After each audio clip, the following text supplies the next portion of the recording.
Kamu ingin bisa membuat diagram seperti ini, atau seperti ini menggunakan RStudio?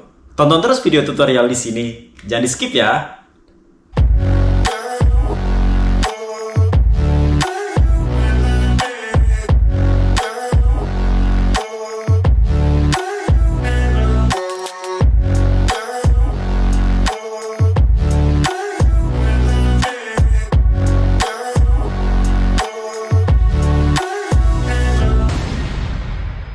Assalamualaikum warahmatullahi wabarakatuh. Selamat datang kembali di channel saya pada section School of Art.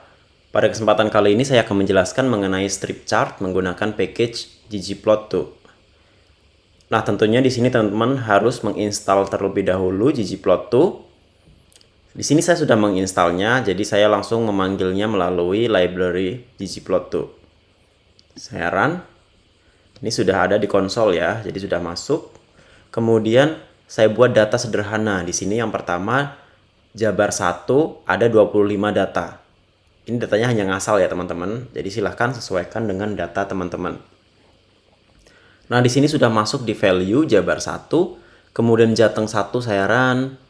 Sudah masuk juga di value. Kemudian ada Jatim 1, Jabar 2, Jateng 2, dan Jatim 2. Semuanya sudah masuk ke value.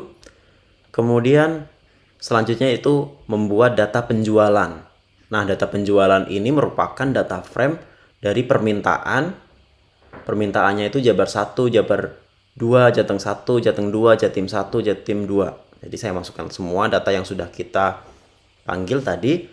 Kemudian lokasinya Jabar ada 50 data, Jateng ada 20 data, kemudian Jatim ada 20 data. Nah, angka ini sesuaikan dengan data yang teman-teman sudah definisikan tadi. Kemudian tipenya saya bagi dua ya, ada yang digoreng dan bakar. Jadi Jabar ada 50 data, 25 datanya goreng, 25 datanya lagi bakar. Sedangkan Jateng ada 20 data, 10-nya goreng dan 10 lagi untuk bakar. Begitu juga untuk Jatim, gorengnya 10, bakarnya 10. Saya run. Nah, sini sudah masuk data penjualan, ada 90 observasi dan 3 variabel. Oke. Nah, saya buka ya dengan mengklik icon ini. Kemudian muncul di sini permintaan itu adalah datanya, angkanya, kemudian lokasinya ada Jabar, Jateng dan Jatim. Kemudian tipenya ada goreng dan bakar. Mari kita mulai untuk membuat strip chart sederhana. Dengan cara kita menambahkan function ggplot, kemudian dari data penjualan, kemudian di mana X-nya adalah lokasi, Y-nya adalah permintaan.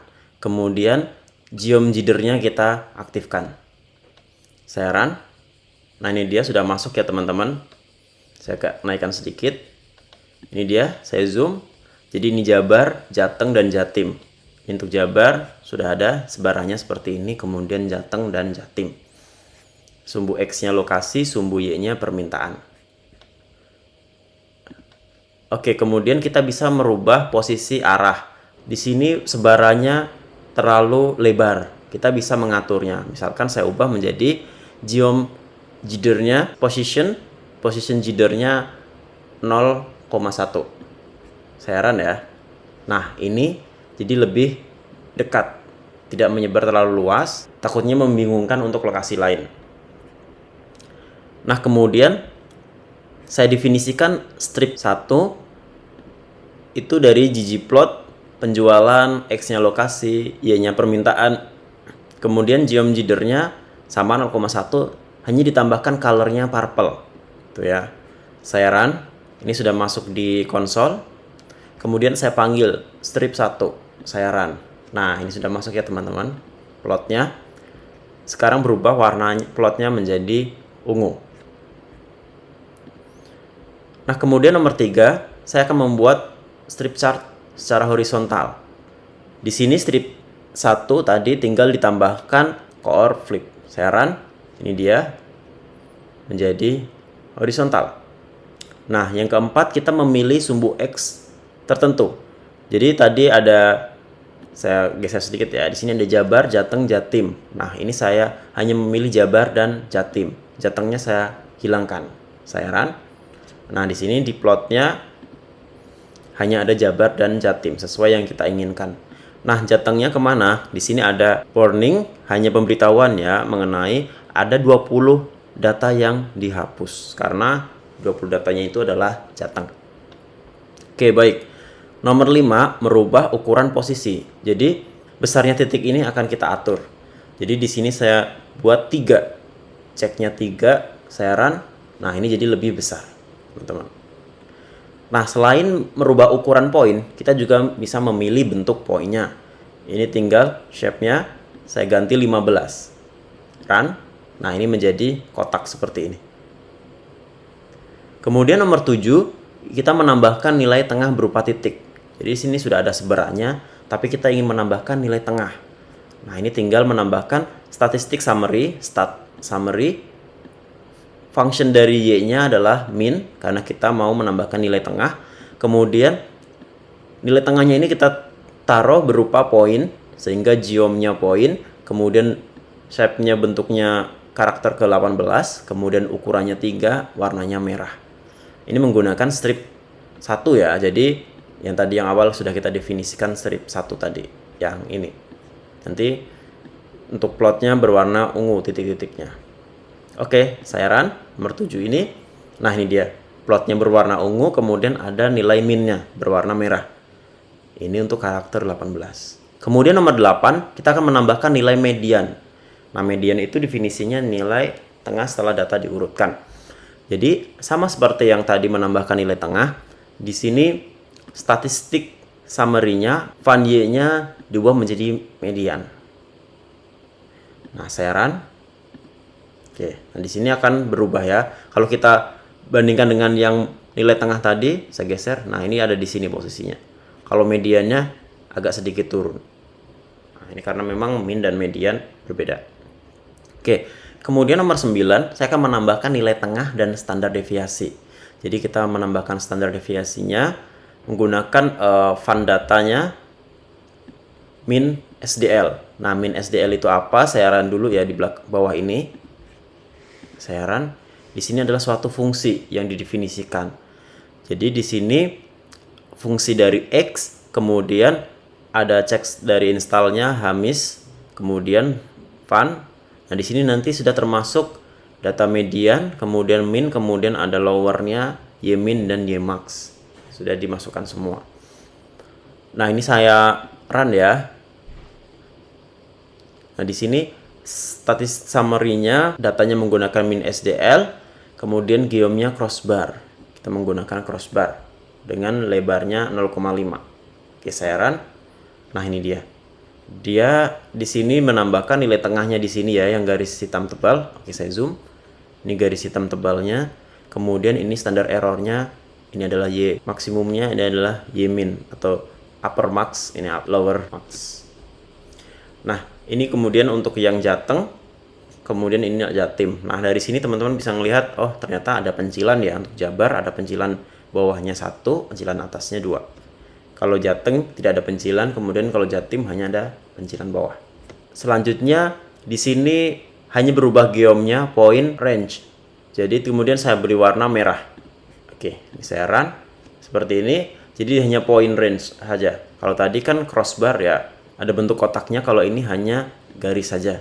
Nah, garis ini ada titik merah untuk nilai tengahnya, kemudian ada error barnya. Jadi standar errornya dari mana sampai mana. Kemudian nomor 10, kita akan mengatur temanya. Ada beberapa jenis tema, tapi di sini saya berikan contoh untuk 2. Tema klasik, saya run ya teman-teman. Tema klasik ini ya hanya ada sumbu X dan sumbu Y tanpa ada background. Kalau tema dark, saya run. Nah, ini belakangnya gelap seperti ini teman-teman. Oke, baik, nomor 11 kita akan menambahkan box plot sederhana. Di sini sama untuk ggplot penjualan datanya ya teman-teman. Kemudian X-nya lokasi, Y-nya permintaan. Kemudian di sini ditambahkan geom box plotnya. Nah, kemudian untuk geom jidernya posisinya 0,2. Saya buat agak lebih lebar sedikit. Saya run. Nah, ini dia teman-teman. Ada box plotnya di sini. Baik, nomor 12 kita akan menambahkan node box plot sederhana. Jadi di sini ditambahkan node-nya true. Nah, ini sama aja sebenarnya, cuma bedanya pada bagian nilai tengahnya dia kurus. Nah, kemudian nomor 13, ini bentuk lainnya berbentuk seperti biola. Di sini trimnya saya tambahkan false. Saya run. Nah, ini bentuknya seperti biola. Jadi lebih unik ya, teman-teman. Jadi tergantung teman-teman pengen pilih yang mana. Disesuaikan dengan keinginan masing-masing. Tapi ini lucu juga sih. Oke, kemudian nomor 14, saya akan mengatur warna berdasarkan grup. Jadi di sini tadi ada X-nya lokasi, Y-nya permintaan, di sini tambahkan color-nya berupa lokasi. Nah, kemudian jidernya 0,2. Saya run. Oke, ini sebenarnya didefinisikan sebagai strip 2. Jadi strip 2-nya saya run. Nah, ini dia. Teman-teman bisa lihat masing-masing lokasi memiliki warna yang berbeda. Ini warnanya orange, ini hijau, ini biru. Ya, Jabarnya orange, Jatengnya hijau, Jatimnya biru. Di sini ada legendanya, lokasi. Nah, kemudian kita bisa menggunakan warna-warna yang ada pada palette ini. Contohnya yang pertama, kita masukkan yang warna blues. Ya, saya run. Temanya klasik ya, teman-teman. Nah, ini jadi warnanya biru. Birunya ini continuous color, artinya dia warnanya gradasi. Dari biru yang paling light sampai biru yang paling tua. Nanti tergantung ada berapa lokasi, misalkan ya, kalau di sini kan karena saya contohnya lokasi, misalkan ada 10, nanti gradasi warnanya birunya 10 dengan warna biru yang berbeda. Nah, kemudian dark ini dengan tema minimal, misalkan saya run. Nah, di sini tema dark ini ada sebenarnya teman-teman, kalau teman-teman mau cari dark 2 itu apa saja. Kemudian di sini sama ya, ada legendanya. Nah, kemudian gradient color. Nah, gradient color ini, nah ini dia gradient color, warnanya juga menggunakan palette RD Blue. Nah, ini dari karakter dari palette-nya. Oke, nomor 15, kita mengatur warna berdasarkan tipe. Nah, ini ada lokasi, permintaan, colornya berdasarkan tipe. Jadi tadi ada tipenya goreng dan bakar. Nah, di sini kan selama ini kita jadikan satu berdasarkan lokasi. Nah, sekarang akan membuat warna berdasarkan digoreng dan dibakar. Saya run.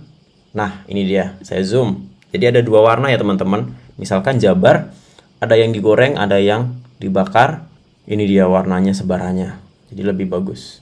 Kemudian di legenda tipenya ada bakar dan goreng.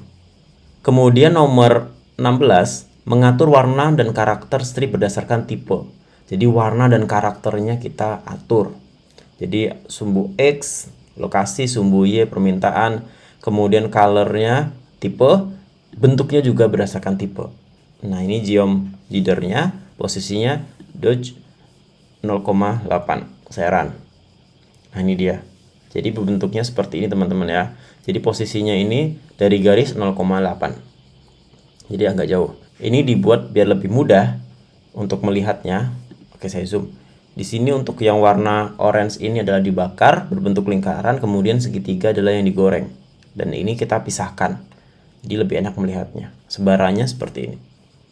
Kemudian nomor 17, menambahkan box plot berdasarkan grup dan tipe. Oke, jadi colornya tipe, tapi di sini yang ditambahkan adalah box plotnya. Posisinya 0,8. Kemudian geom jidernya masih sama. Saya run. Nah, ini dia. Jadi lebih kompleks lagi. Jadi masing-masing tipe diberikan box plot. Nah, misalkan ini bakar, goreng.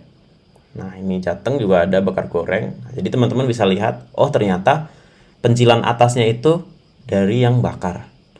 Kemudian goreng, oh ternyata ada pencilan atas dan pencilan bawah. Sedangkan jateng tidak ada pencilan. Kemudian jatim digoreng maupun dibakar, dua-duanya memiliki pencilan bawah. Itu seperti itu.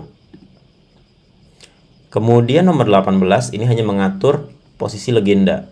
Legendanya selama ini ada di kanan, kita bisa atur ada di atas, di bawah, maupun tidak ada legenda. Nah, ini nggak ada legendanya. Baik, kemudian nomor 19 ini menambahkan judul dan nama sumbu X dan sumbu Y.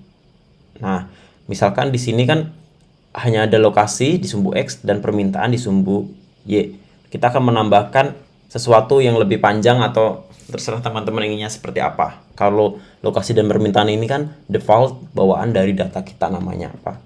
Nah, di sini geomplot dari penjualan, X-nya lokasi, Y-nya permintaan, kemudian kita tambahkan geombox plot, kemudian ada geomjidernya posisinya 0,2 biar nggak terlalu jauh, kemudian judulnya saya tambahkan penjualan ikan konsumsi di warung pecel lele misalkan ya. Kemudian X-nya lokasi penjualan, kan ini hanya lokasi saja, lokasi penjualan, dan Y-nya adalah jumlahnya. Nah, kemudian temanya klasik, sayaran. Nah, ini dia teman-teman. Ada judulnya penjualan ikan konsumsi di warung pecel lele, kemudian X-nya lokasi penjualan, Y-nya jumlah. Dan ini adalah sebarannya. Oke, baik demikian dari video strip chart menggunakan ggplot2. Jika teman-teman punya pertanyaan, silahkan tulis di kolom komentar atau kirim email melalui email yang saya tulis pada kolom deskripsi. Jika suka video ini, silahkan like dan share, dan jangan lupa subscribe untuk mengetahui video selanjutnya. Terima kasih.